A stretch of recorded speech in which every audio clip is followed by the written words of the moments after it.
We're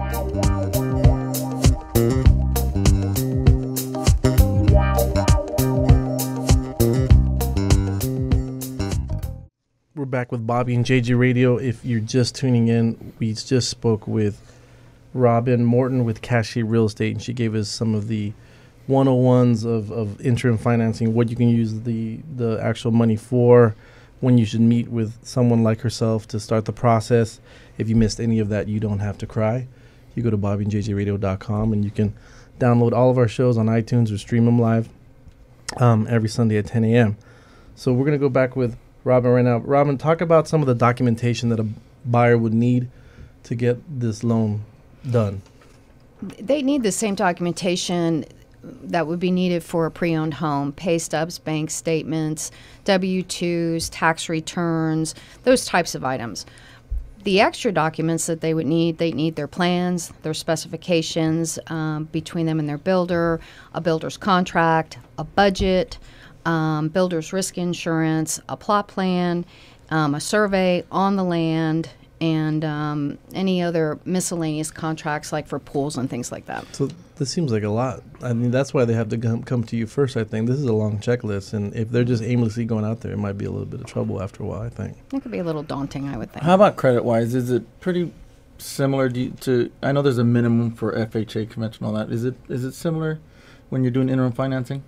For most of the banks that we do business with, they follow exactly to FHA, VA, USDA guidelines. So the guidelines are the same. So we do a lot of VA stuff. So with our VA buyers, it would be the same stuff that they would need on a regular loan as well. Absolutely. Because a lot of people don't think that they can come in with a VA loan and build their own house, but you guys definitely can. Yes, they can. Okay, great.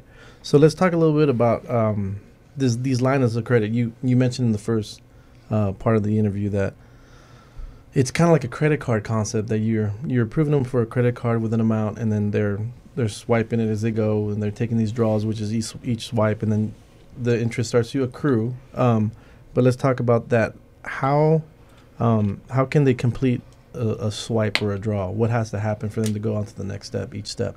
This is where the builder is their guide. The builder will let them know it's time to pay some bills and I need to take a draw. Yeah. So here's what we're going to ask the bank to draw for. The builder and the borrower both approve the draw, so everybody's on the same page. So it's like a submarine. They both have to kind of... Yep. Okay, turn. Exactly. Okay. And then that's called a draw request, and they submit the draw request to the bank. The bank sends out an inspector, or some banks will let you take your own pictures and send the pictures in. Makes it easy. Oh, wow. And then they forward the funds. Typically, they wire the funds to the account that's been set up to accept the draws. So it's kind of like an escrow account that's, approved by both but used by the builder. Yeah, that's a good way to put it. Okay, good.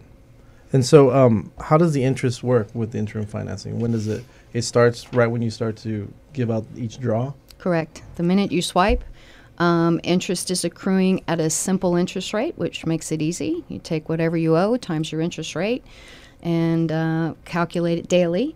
And at the end of the month, the bank sends you an invoice, and they say this is how much you owe for this month. So you're paying as this is happening? You pay as you go, but every month. Yeah, how can somebody avoid paying unnecessary interest? You avoid paying unnecessary interest by having a complete set of plans and specs, not making a whole lot of changes during the course of construction, so the builder can get in there and get out. And the faster you can get in and get out, the least amount of interest you'll pay. So what about this interest? Does it fluctuate? Is it variable, or how does it work during the process? It's a fixed rate. Fixed rate, so it doesn't move up. It's not like you're going to, 1 month is going to be this much, and it's going to stay very steady. It is. It's a fixed rate. But the payment itself should probably progressively increase because you're getting more and more. That is correct. Your payment will start very low, typically, and then it increases each month. Sure. So that'll kind of put a lot of, I don't want to say pressure, but there's a time where you're going to be encouraging the builder to do it as quickly as humanly possible. It motivates everyone. Motivation is the right word. So if you had to compare the interest rate in an interim financing loan compared to, say, an FHA conventional or VA, is it competitive? Is it higher than these other loans? It is higher. It's a good question. Sure. The interim interest rate is a short-term note, and it's a riskier loan, therefore it's a higher rate. It's typically 2 to 3% higher than what you're going to pay on your permanent 30-year fixed-rate note. And so, but that's not the ending note that they're going to pay off for 30 years, though. It is not. Whatever FHA, VA, conventional rates are, you get the best of the best. Okay, but during the process, you say because of obviously the bank's risking a lot with the process, they're gonna charge a little bit more during that bridge gap. Correct, because it's a commercial loan. Right. It's like actually doing commercial business, exactly. Correct. So if you're just joining us, we're speaking with Robin Morton with Cachet Real Estate. She's given us all of the ins and outs of interim financing, how to build on your own lot, what it takes, what do you have to do. Robin, how much do people usually start to pay? Like if it's just in the beginning, it's just on the lot itself, or what do they start to pay in the beginning? In the beginning, whatever it is they have to pay off. So let's say that you have enough equity in the property and you owe $50,000 on your land. Sure. And you go to interim closing.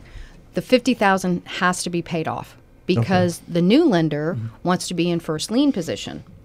And you got to pay off the other lender who is currently in first lien position. So the lot loan is always paid off if there is a balance left on it. So that's what you're pretty much knocking out in the beginning is mainly the lot. Correct. So take $50,000 and calculate that at a simple rate, and the payment on that will maybe be about $300. Okay.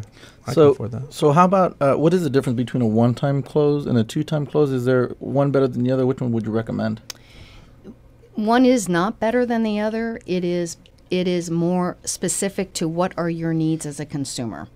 A one-time close means that you are securing the construction loan interim financing at the same time that you are securing the permanent financing. There is a misconception in the market that the one-time close costs you less because you're only closing one time. Right. It's not true. Yeah, because there's no like additional origination or anything like that. Correct. Okay.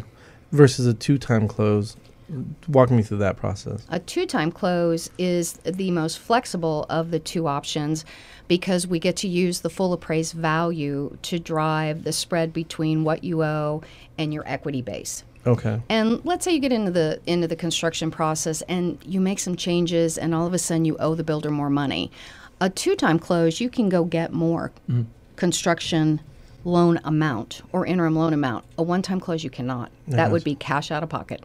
Okay, so it may be a little riskier for the one-time close then. Correct. Depending on, the process. Okay, so can you give us just an example of when you actually helped a family recently, get an interim financing loan?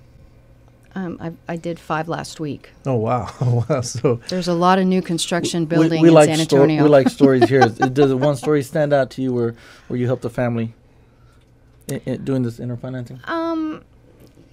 One story above another does not stand out. What I see typical across the board with all families is it takes someone that has a dream. Sure. And it takes someone that wants to design something that is very specific for them. Right. And they understand the concept of team because it is a team process that gets you from the start of construction to the end of construction and move in. Sure. And they're great people and they're a lot of fun because you get to have exactly what you want. That is awesome. Yeah, I mean, that's probably the best. That's what every buyer wants, I think, in the end. So, Robin, thank you so much for all this information. We're letting everyone know that's listening today or on our YouTube or on SoundCloud that you will be giving away a $500 appraisal fee, that you'll actually be rebating that to any buyer that's wants to come and use Cachet Real Estate Financing to do their interim financing loan. Is that correct? That is correct. And they can reach you at 210-215-8585. Again, that's 215-8585, or they can go to your website, which is Cachet, that's CACHETREF.com. It's a good number. Great. We'll be right back with Bobby and JJ Radio.